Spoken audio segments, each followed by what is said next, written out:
Tersle, I'm Lhagiri Namgyetoga, a Tibetan freedom activist and a member of Tibetan Parliament in exile, based in Dharamsala.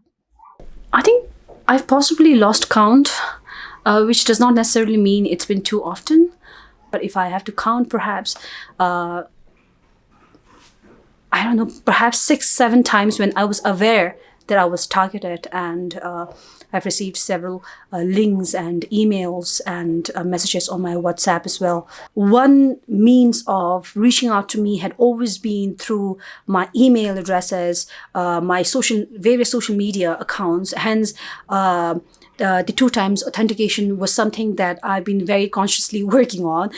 I think me turning very cautious and suspicious of every email is something that I've never been that way. This is one way that my entire workplace would be compromised, not just myself, but my colleagues as well. So I've been very conscious of that fact, and making sure that whatever links that I've been sent, I don't really press on it. And basically, I think I've become suspicious of every email that I receive, particularly from those that I'm not aware of, that I don't know of.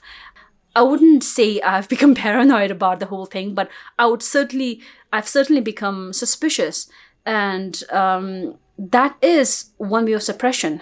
Information is something that we are very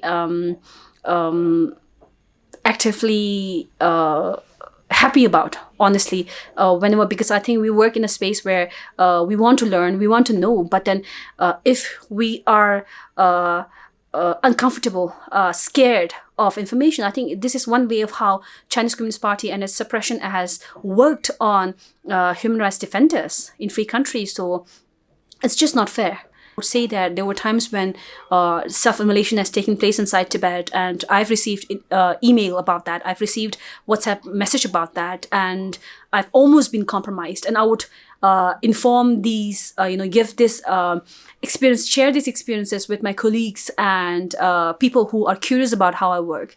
And my only motive is usually, how they should remain cautious as well, because, it's not just Tibetans inside Tibet, but how we in Tibetan, in free countries can be compromised.